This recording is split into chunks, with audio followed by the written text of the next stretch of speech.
You can see the background behind me as well, and you can tell that also. All right, so hope everybody's doing well today. We're broadcasting on our Facebook fan page, The African History Network, The African History Network, and our YouTube channel, Michael Imhotep, Imhotep. Welcome to the African History Network show. It is Friday, September 17th, 2021, and we are live. We're also broadcasting on our Facebook fan page, The African History Network, and our YouTube channel, Michael Imhotep. So, in addition to talking about the new 4-part documentary series from Ken Burns dealing with Muhammad Ali, there was a big article from the New York Times that I read today. It's an 8-page article. Muhammad Ali. So the name of the new 4-part documentary series is called Muhammad Ali. Is going to premiere on Sunday, September 19th on PBS. And we'll talk about it this coming week as well.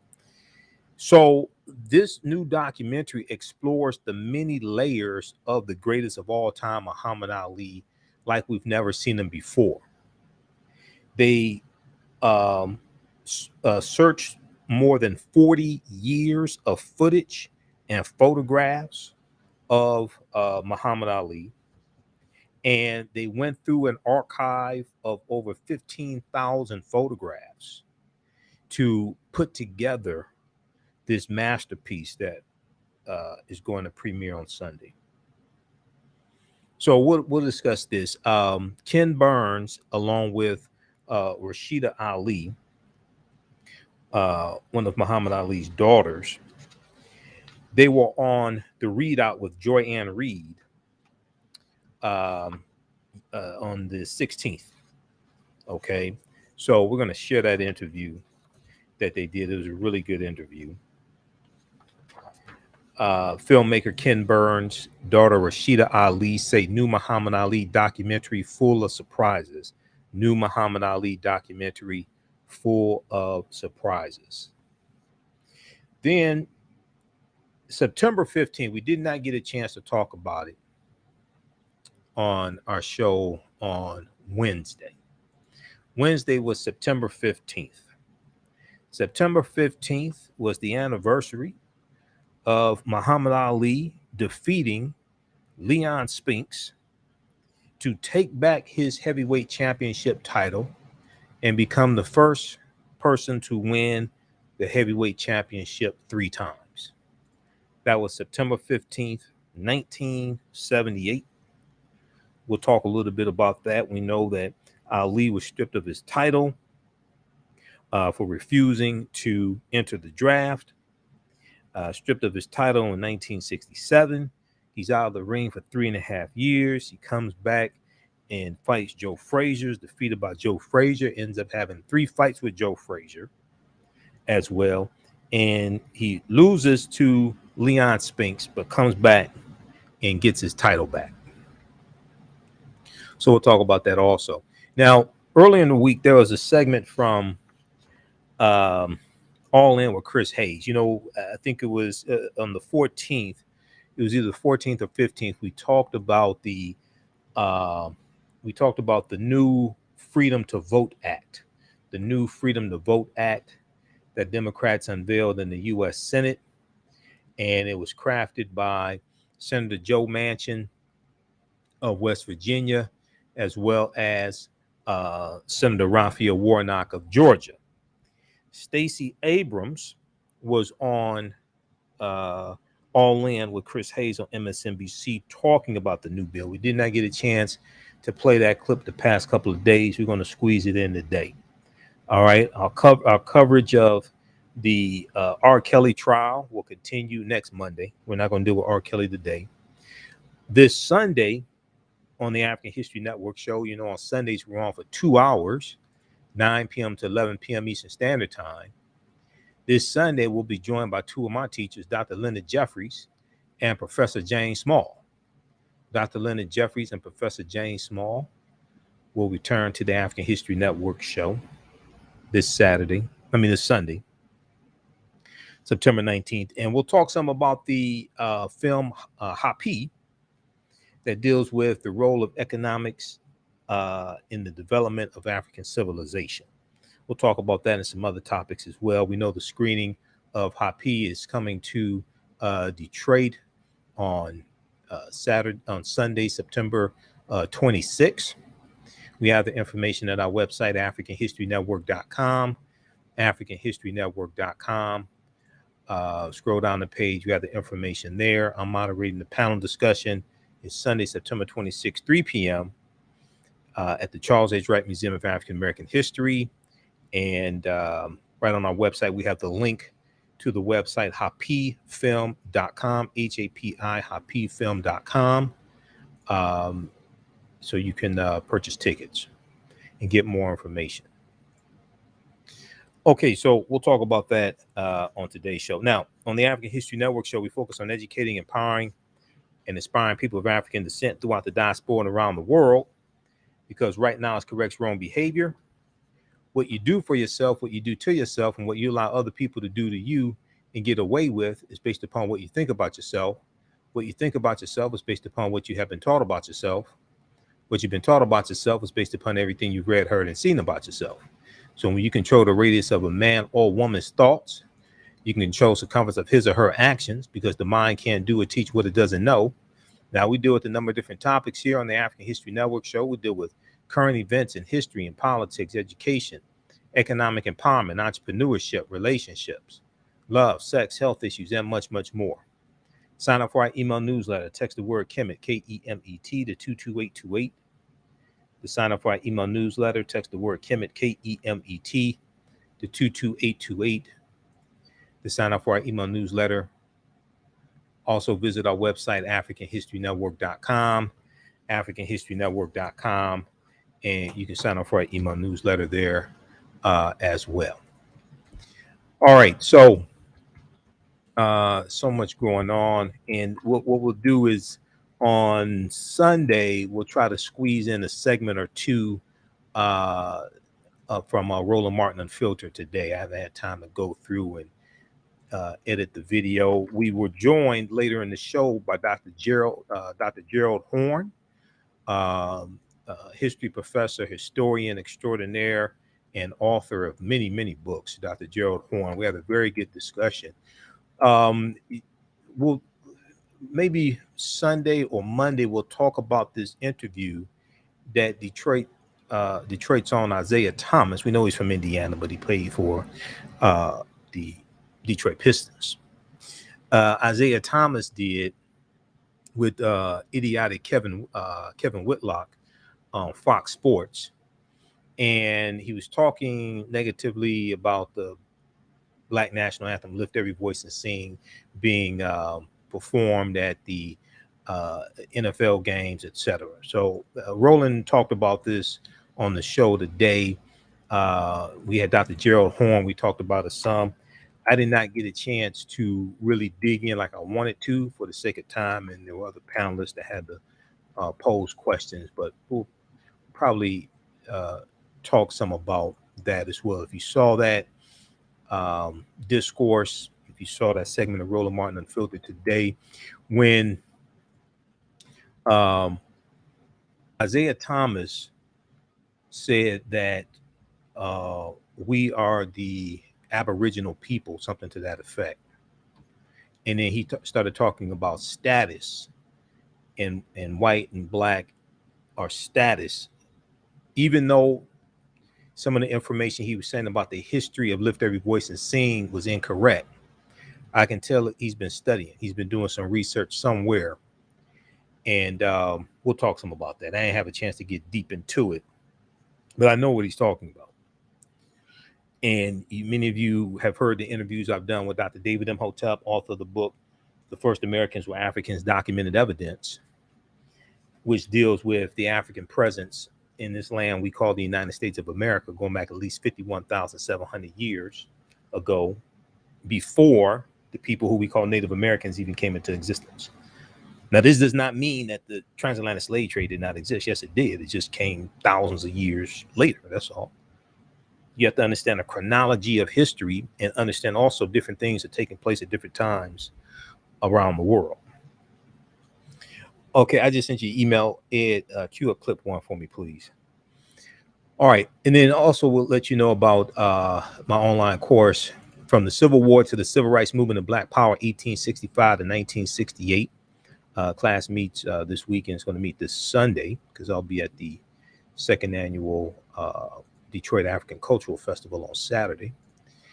And we'll do a quick recap of what we covered in class number 1. So if you visit our website, AfricanHistoryNetwork.com, we have the information there for the 10-week online course. Click on register here. You can enroll in the class. It's still discounted for limited time only for $70.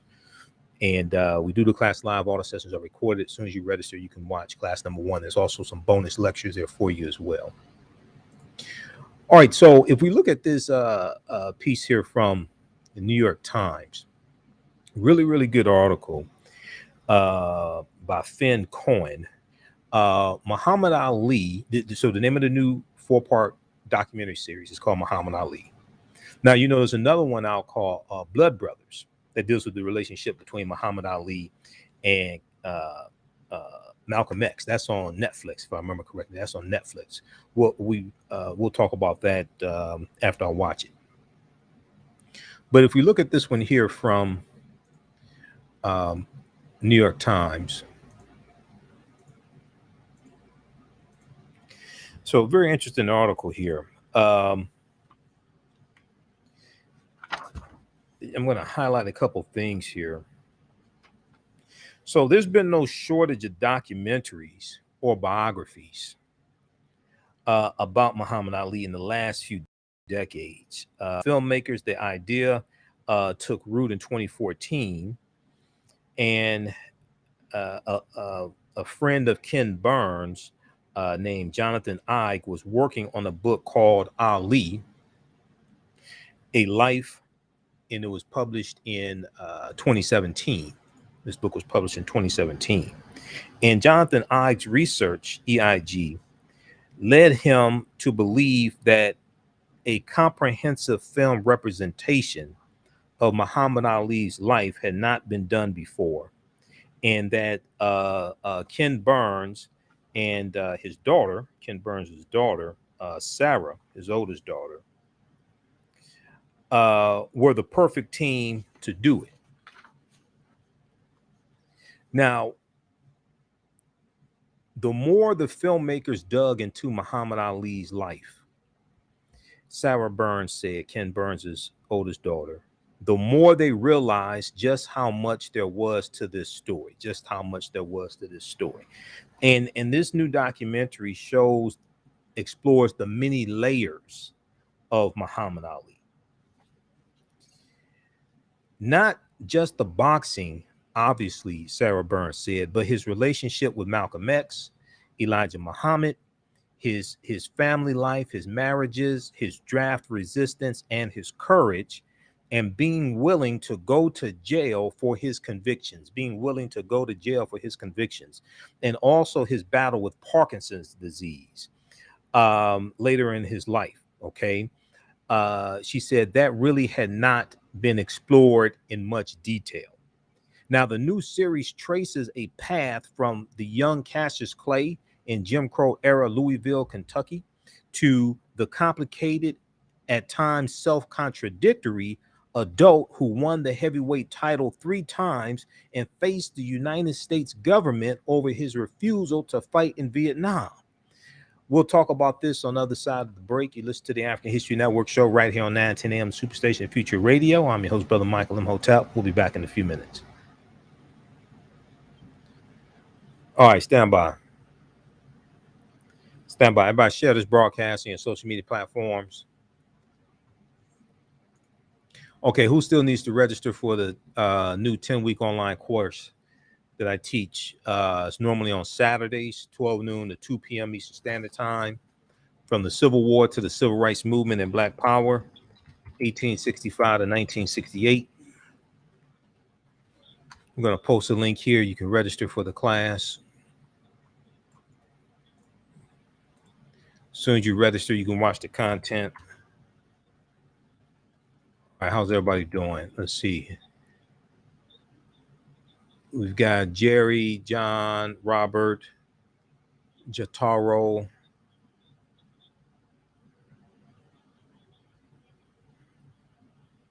Stand by, everybody. Stand by. Back from break in 3 minutes. Back from break in 3 minutes. Okay.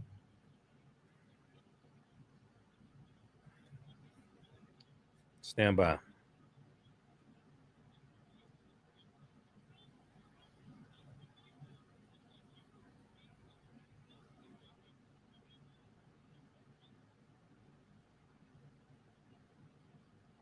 Okay, we posted the link there. Who saw me on Roller Martin Unfiltered today?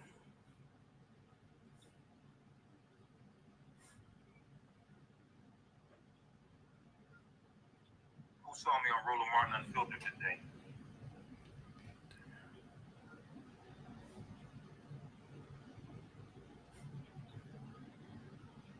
Back from break in 3 minutes. Stand by.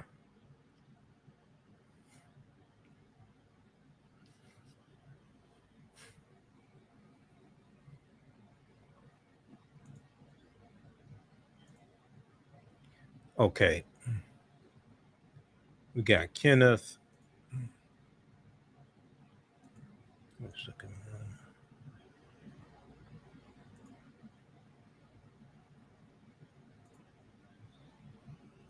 910, the Superstation, Detroit's only African-American talk radio.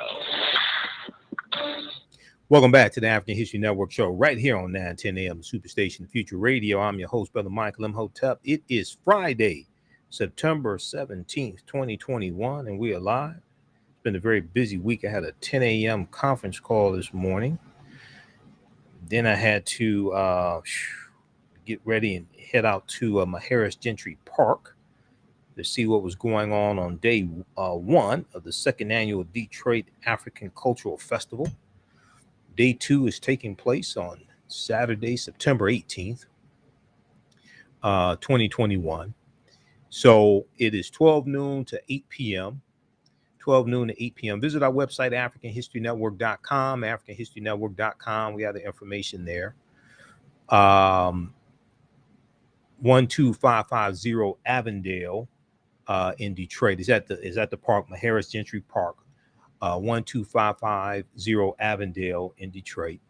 And it's 12 noon to 2 p.m. Okay, we have the information there. I'll be speaking somewhere between 3 and 5, somewhere around there. And I'll have my vendor booth out there also, so you can come see me. Okay.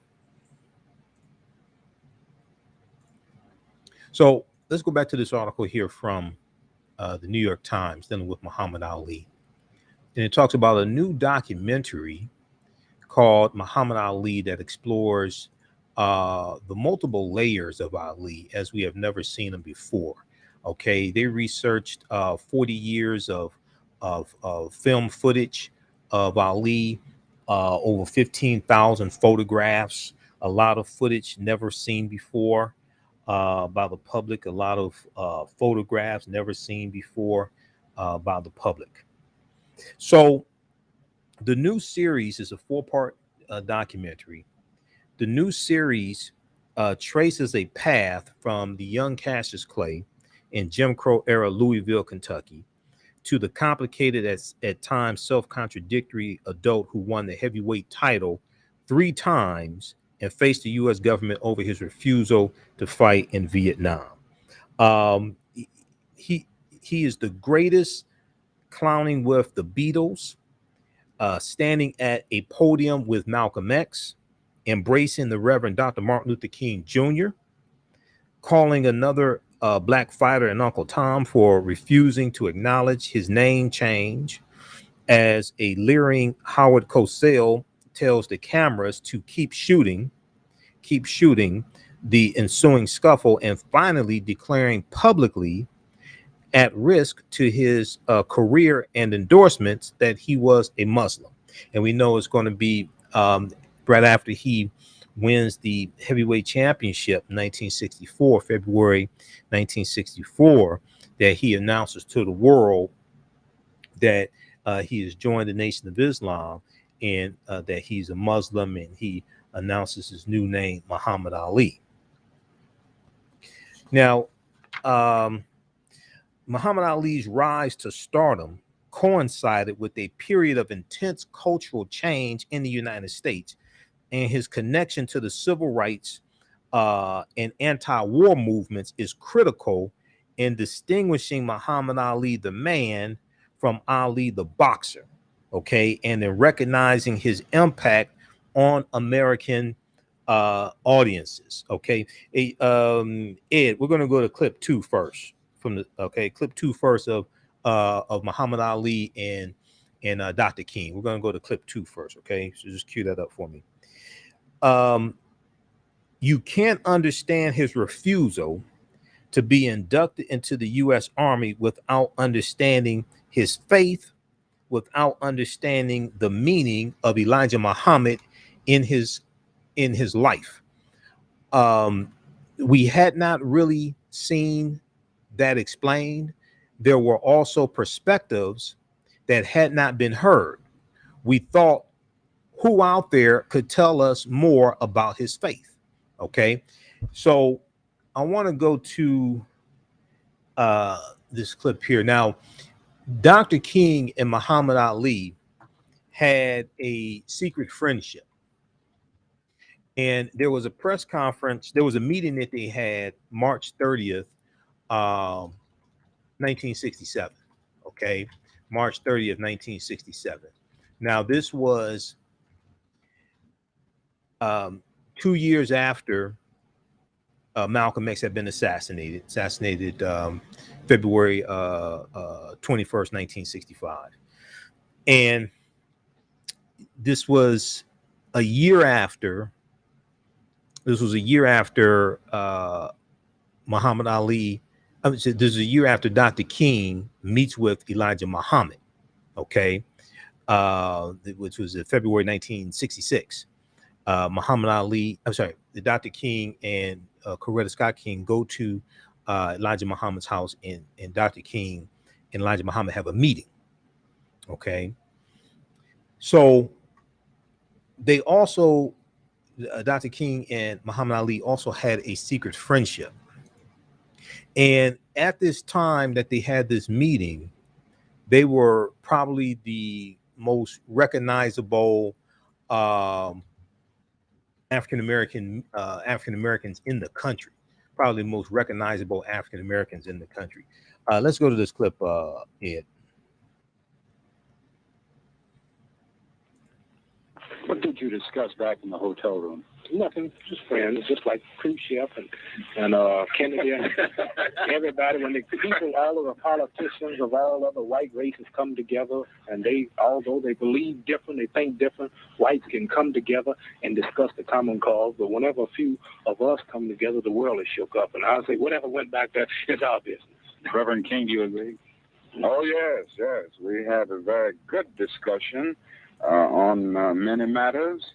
And, of course, these are not things that we would discuss here, but we do have common problems and common concerns. And above all, as Muhammad Ali has just said, we are all victims of the same system of oppression. And even though we may have different religious beliefs, this does not at all bring about a difference in terms of our concern. Do you share the same, one more question, do you share the same concern that Muhammad has for his draft status?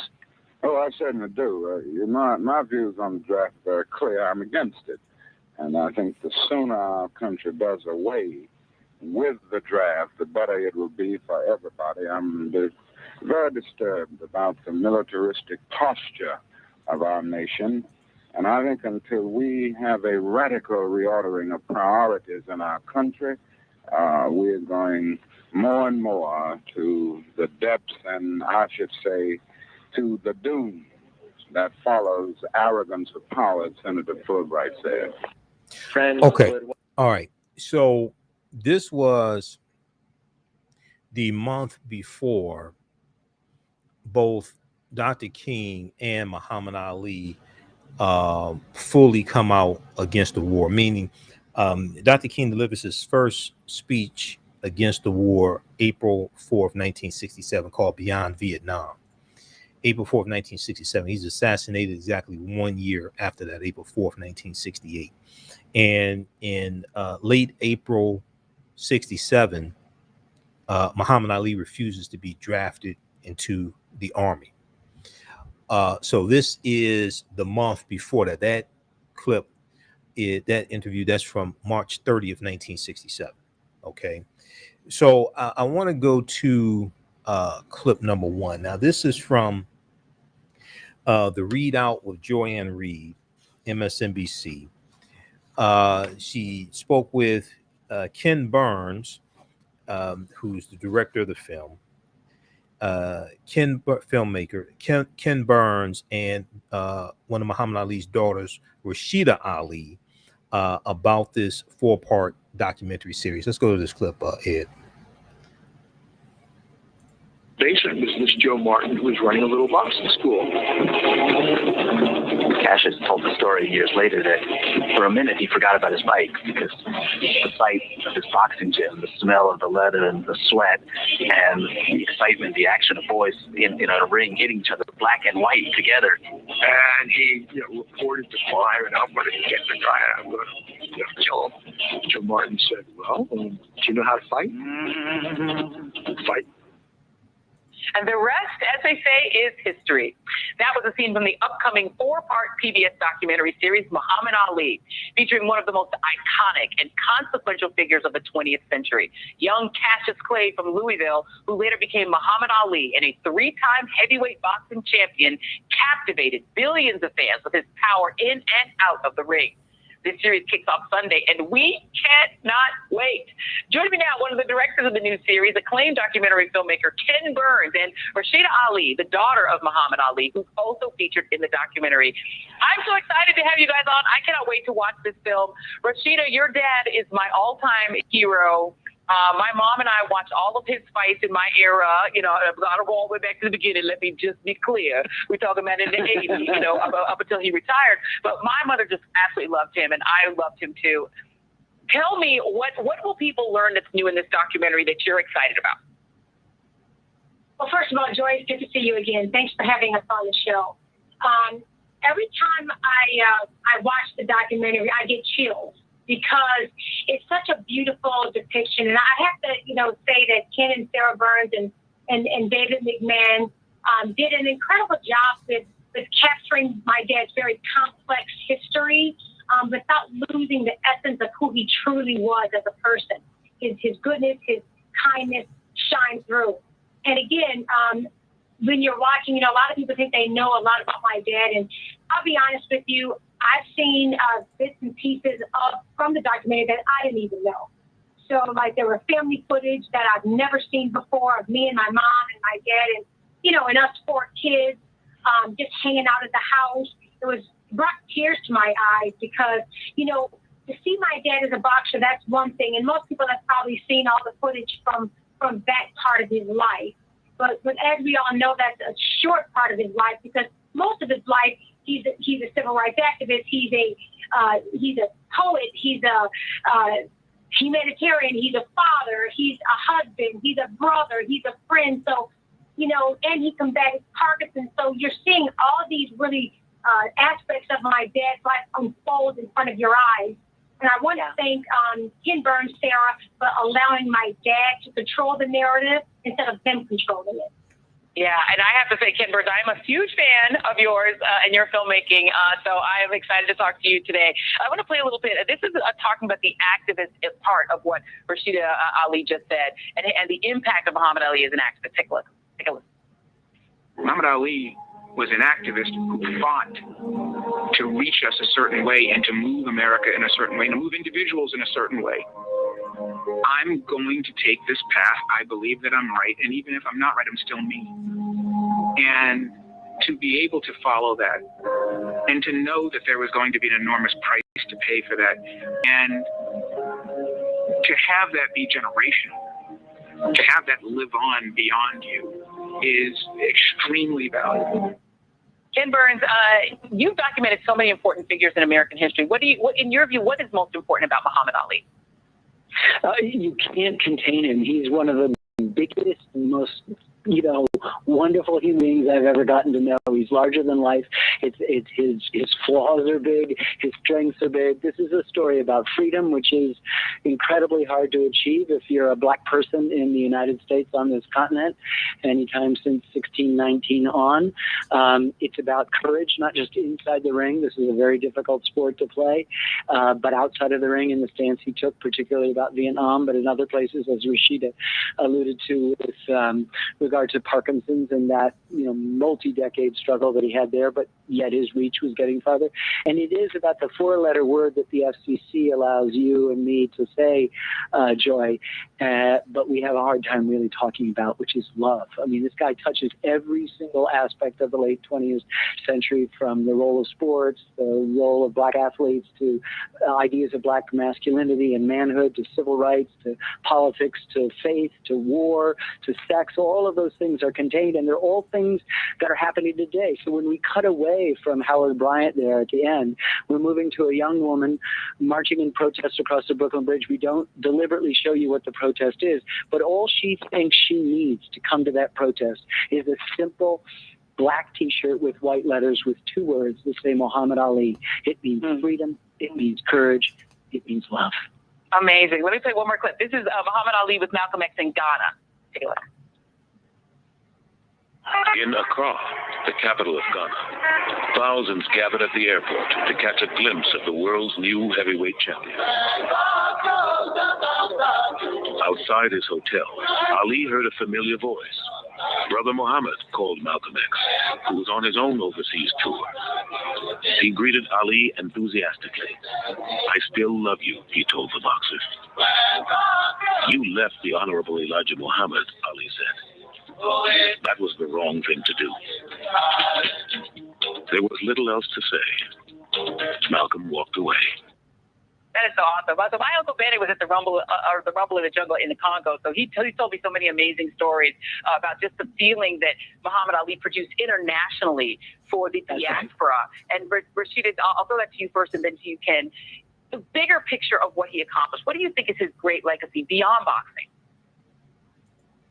Well, that's tough, Joy. I think his biggest accomplishment was his ability to unapologetically and sincerely devote his entire life to his faith and to follow it to the end of time. And with that became his love for people. And serving others is what he did with his life. In and out of the ring, all he thought about and talked about was how he was going to free his people and to make people feel special. And he did that. Yeah, and I have one selfish question for you, Ken Burns, as an aspiring documentarian myself. How do you choose the projects that you decide to commit to? Because you do such amazing work. How do you pick the next thing? In some ways, Joy, the facile, glib response is to say they pick us. We're just interested in good stories. And Sarah Burns, my oldest daughter, and her husband, David McMahon, and I have been working on this for years and years and years. And we're with PBS, which allows us to deep dive, to spend 7 years to discover the footage that even Rashida doesn't know of her daddy talking to her. This is an amazing person who transcends the particular sport that he was involved in and gave us a kind of method of dealing with the problems. We're in the middle of the struggle still, and he's a good guidepost to all of that. I mean, you love him, warts and all, and it's, to me, I can't think of a more satisfying experience that we've had as filmmakers than trying to wrestle this complex story to the ground. And of course, people like Rashida, who are in the film and who she carries the spirit of her father everywhere. Give us a chance to understand this amazing American. If I were given a chance to go to dinner with a couple of people that I've gotten to know over the almost 50 years that I've been doing this, it would be Louis Armstrong and Muhammad Ali. Abraham Lincoln, a kind of distant third. I'm not sure he'd say much. He'd tell some jokes. But to have Louis Armstrong and to have Muhammad Ali would just be the gift of all gifts. And they are as American as anything. And I think this is the important thing. What he did was as a black man, and he did not forget where he came from. He achieved freedom, which is tough, but he didn't forget to pull everyone else along. And everyone around the world felt, anybody who felt the boot of the man felt that he was speaking for them. You know, and when he goes, and Rashida and I can do this in unison, I've had 180 amateur fights, I've had 22 professional fights, and I'm pretty as a girl. I'm pretty as a girl. Black is beautiful, and people responded to that, and he changed the whole dynamic, and everything is sort of before Ali and after Ali. I am so excited to see this show. First of all, I want to come to that fictional dinner. If that ever happens, I'm a Bogart that dinner. Rashida, listen, one of my favorite names is Rashida because every Rashida I know, and I work for one, I love them all because y'all are all amazing. That's just a name for amazing women. I love you guys both. Thank you. Ken Burns, I'm a fan. Rashida Ali, I'm a fan. Thank y'all both very much. Muhammad Ali premieres this Sunday at 8 p.m. on PBS. Can you tell I'm excited? Don't miss it. All right. Okay, so that was from the Readout with Joy and Reed. That was Thursday, September 16th. Name of that clip is filmmaker Ken Burns' daughter Rashida Ali say new Muhammad Ali documentary full of surprises. That's it, MSNBC.com. The picture we had up of Muhammad Ali was Muhammad Ali with Rashida's mother, Kalia Ali. Okay. And let me see. Let me pull this back up here. This was Rashida's mother. This was Ali's second wife, Belinda Boyd, who changed her name to Khalila Ali. That's Rashida Ali's mother. Now, over the next several years, the filmmakers unearthed more than 15,000 photographs and dug up footage that had not been seen publicly. A production company that has shot The Thriller in Manila, Muhammad Ali's third and final bout with Joe Frazier in the Philippines, had folded before the film could be used. Their footage was buried in a Pennsylvania archive. They said this woman pulled these boxes out and said, "They say Ali on them. I don't know what they are. This is Technicolor. It's 16 millimeter shot from the apron of the ring. It just pops. The film just pops. And you see the fight in ways that had never been seen before." So they show this to you in this documentary. So I've seen most of the documentaries on Muhammad Ali. Now I have a 6-hour documentary on Muhammad Ali that's on 3 DVDs. I think it's called The Ultimate Ali. It came out probably 15 years ago. I bought it from Blockbuster. So that was like the premiere documentary on Ali. Is 6 hours. So this one may probably surpass that one. Now, Muhammad Ali's relationship with Joe Frazier, who as a young fighter had been one of Ali's fans, is one of the thornier aspects of the documentary. Muhammad Ali's treatment of Joe Frazier before their fights was quite cruel, employing some of the language of quote unquote racist white people, as one commentator in the series says, to denigrate Joe Frazier, and Joe Frazier never forgave Ali for that. Also, is part of the complex picture of Muhammad Ali that the series provides. A people's champion who could be petty, who could be a devout Muslim, who was a serial philanderer, who was an idealist, who made a lot of people angry with his refusal to conform to public expectations, with his refusal to conform to public expectations. They also talk about something that I've talked about before, and D.L. Hughley has talked about this as well. See, at one point, Muhammad Ali was one of the most hated men in America, especially after he refused to be drafted.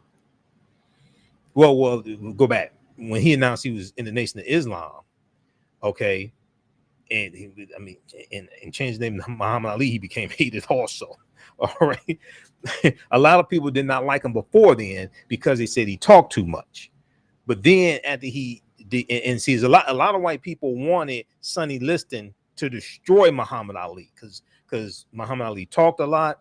He was Cassius Clay then. He talked a lot, and he was hanging around Malcolm X, but he had not announced that he had joined the Nation of Islam yet until after he won the title in February '64.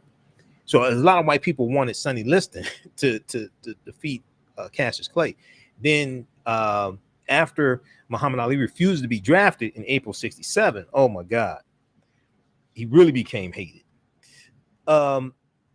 They go on to say here on page 7 of this 8-page article, people hated his guts. People hated his guts, and white people did not love him until he could not talk. Now, this is something I've talked about before, as well as D.L. Hughley. When Parkinson's took hold of Ali, and when he was lighting at the Olympics for the ceremony, holding the torch, the 1996 Olympics, and he's there holding the torch, trembling. Okay. When he was not able to talk and to call out America on this racism and this hypocrisy, things like this, then a lot of white people loved him.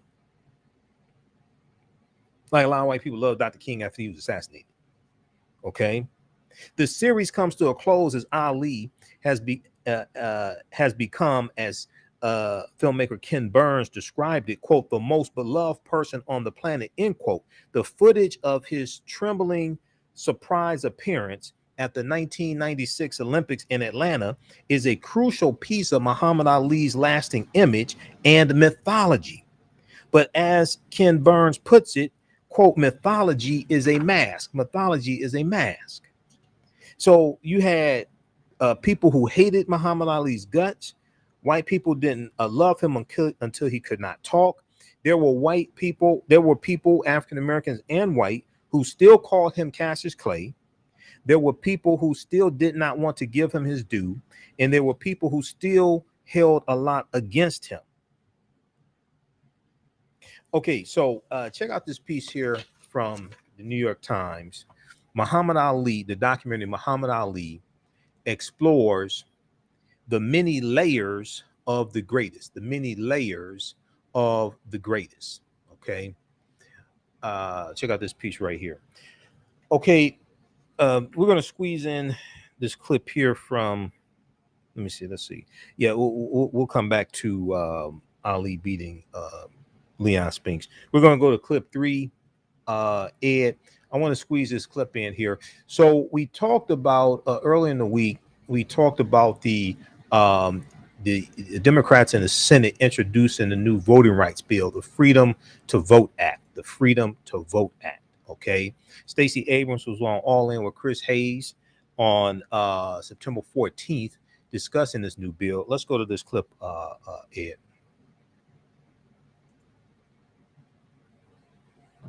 States across the country are in the process of redrawing their congressional maps. They do that every 10 years, right, for redistricting, and it's hugely consequential. This year, the maps are likely to more or less determine which party, Republicans or Democrats, control the House in the next election.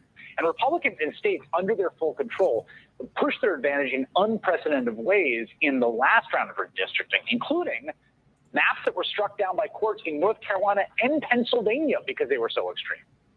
That's just one way Republicans can hijack American democracy, in addition to those restrictive new voting laws in Georgia and Texas.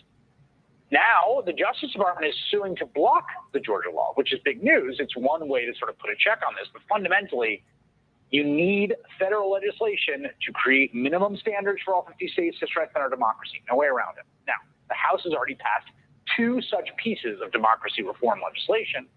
So far, Democrats have struggled even to get all 50 Democratic senators on board before we even take up the question of the filibuster. That now appears to have changed. Senator Joe Manchin of West Virginia has now signed onto a compromise plan. It's called the Freedom to Vote Act, which would make Election Day a public holiday, would require same-day registration by 2024, and mandate at least 15 days of early voting for federal elections. Republican leader Mitch McConnell has already said his party will not support a federal voting rights bill. which could provide political cover for President Joe Biden to move ahead with a public push to actually just reform the filibuster or get rid of it for this piece of legislation. Stacey Abrams has been instrumental in the fight to expand voting rights. She is the founder of Fair Fight, an organization that promotes free and fair elections across the country, and she joins me now. It's great to have you on the program. First, let me just ask where you are on this piece of legislation that was announced today that now has, as far as I understand, everyone in the Democratic caucus in the U.S. Senate on board. I am excited and very supportive of the Freedom to Vote Act. It takes the best intentions that we have for protecting our democracy and concretizes it, making sure that we have uniform standards across this country so that the quality of our democracy doesn't vary from geography to geography or based on your race. Those are two important steps. And what this bill does is it takes the important pieces that we need to protect our democracy, to protect our elections, and modernizes it. Recognizes that the challenges we faced in 2020 and 2018 have now been joined by subversion of elections, by threats and intimidation to election workers and to voters. And it responds not only to what we knew we faced, but to new challenges that have been brought forward by the legislation that's been passing in 18 states and that is pending in 49 states. So the Freedom to Vote Act is an incredibly important step forward, and in tandem with the John Lewis Voting Rights Advancement Act, will protect our democracy and allow us to keep moving forward. Yeah, you mentioned the threats to election and poll workers that has been a theme in the aftermath of the sort of failed insurrection and the run-up to that failed insurrection. Reuters has done some reporting on this and identified more than 100 threats of death or violence made to U.S. election workers and officials, part of an unprecedented campaign of intimidation inspired by Trump's false claims the 2020 election was stolen. The response so far, only 4 known arrests and no convictions. As someone who has, again, worked at this issue at the ground level for a long time, like, what is the effect of that? It has a chilling effect, first of all, on people's willingness to actually administer our elections. Right. When you know that your willingness to help move democracy forward will be met with death threats, the likelihood of you continuing that work is almost nil. And that's why we are watching unprecedented numbers of people retire from or resign from the process.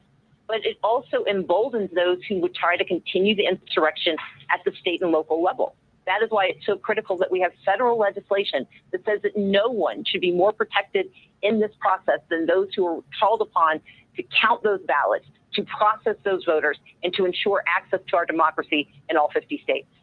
The Georgia law, which you mentioned, obviously Georgia and Texas and other states that have limited or tinkered with the rules, right, around elections in such ways that will make it more difficult for people to vote.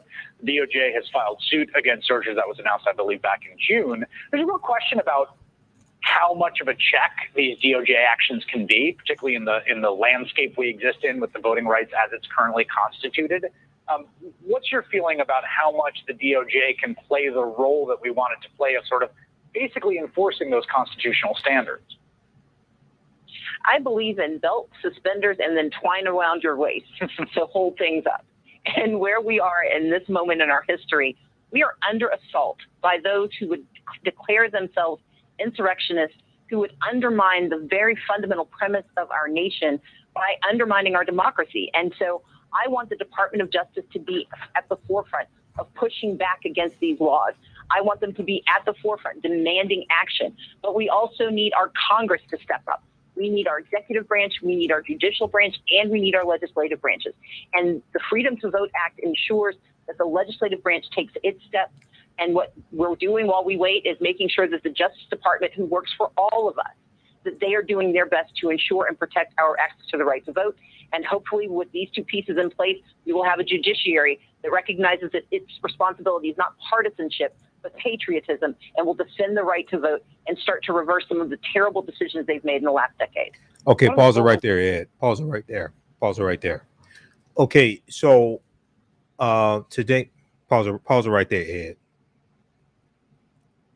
Today on Roland Martin Unfiltered, one of the things we talked about, and we'll deal with this on Sunday, North Carolina judges block voter ID law, saying it discriminates against Black people.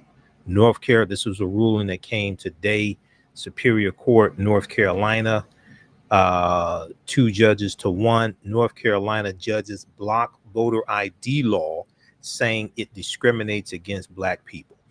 Okay, those watching on Facebook and YouTube, keep watching. We'll keep going for a couple more minutes. The history lesson on Muhammad Ali beating Leon Spinks, we'll deal with that on. We'll get to that on Sunday. Visit our website, AfricanHistoryNetwork.com, AfricanHistoryNetwork.com. Register for my 10-week online course we do normally on Saturdays, 12 noon to 2 p.m. This Saturday, this weekend, we'll do it on Sunday, September 19th, 12 noon to 2 p.m. As soon as you register, you can watch class number 1. And we do the class live. All the sessions are recorded. You can go back and watch them anytime, even after the 10-week online course is over with. Remember, right now, it's corrects wrong behaviors. Not over till we win. Wakanda forever.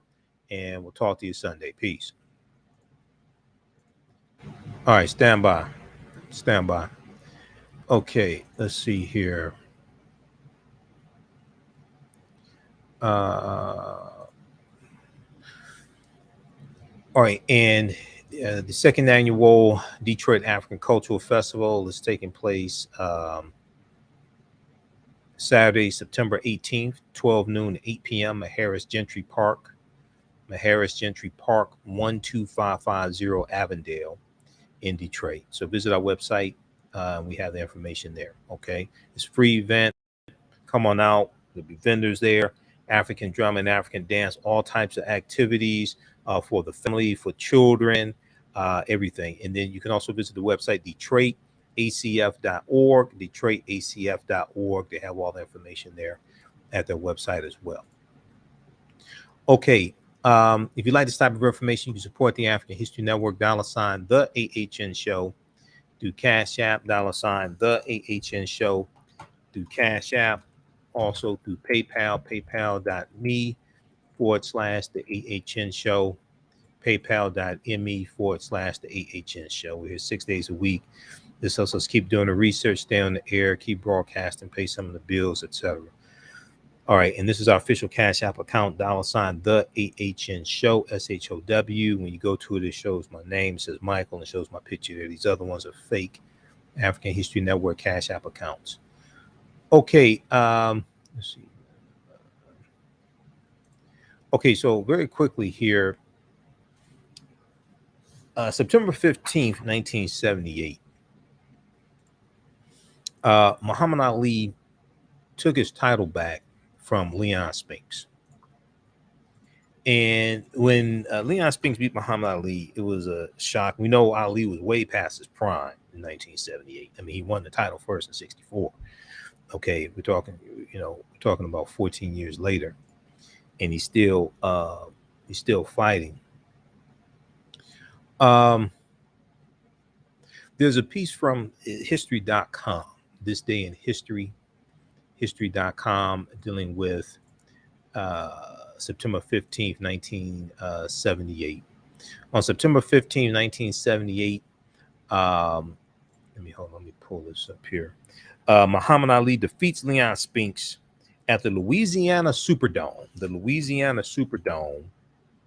in New Orleans, to win the world heavyweight boxing title for the 3rd time and become the first boxer to do that, to win the heavyweight title 3 times. It's hard enough to win it 1 time. So following his victory, Ali retired from boxing, only to make a brief comeback 2 years later. Ali, who once claimed he could, quote, float like a butterfly, sting like a bee, left the sport permanently in 1981. And when he, there's a documentary, of the fight that Ali did with Larry Holmes. And in this, I forgot the name of the documentary. I think it was on ESPN or something like that. In this documentary, it talked about how Ali should have never been given a boxing license because the effects of Parkinson had already set in, and his motor skills were already slowed down. Okay, his motor skills were already slowed down, and he should have never been given a boxing license. So check this out from history.com. This deals with Muhammad Ali winning his title back a third time and defeating Leon Spinks, September 15th, 1978. And it was, we know it was a shock. He defeats George Foreman in 74, October 1974. And I remember watching an episode of What's Happening, the original TV show What's Happening. And they talk about Dee Rogers' little sister, talks about Ali losing to Leon Spinks. And then Ali's going to come back in later in 78 and defeat Spinks. And we know Leon Spinks was never the same after that. This is a tragedy with, Leon Spinks. So we'll talk about this some more on Sunday's show. All right, look, we have to get out of here. Remember, at the African History Network, we focus on educating, empowering, inspiring people of African descent throughout the diaspora and around the world, because right now it's correct wrong behavior. It's not over till we win. Wakanda forever. Sunday, we'll be joined by Professor James Small and Dr. Leonard Jeffries, two of my teachers. So we're going to have a good discussion. And the screening of the film Happy is taking place in Detroit, September 26th, Sunday, September 26th, 3 p.m. It's a screening and panel discussion. I'll be moderating the panel discussion. This is taking place at the Charles H. Wright Museum of African American History, the Charles H. Wright Museum of African American History. We have the information at our website, AfricanHistoryNetwork.com, and there's a link here to the Happy website. Click there to purchase tickets. All right, remember, right now it's correct wrong behavior. It's not over till we win. Wakanda forever. We'll talk to you Sunday. Peace. Thanks for tuning in.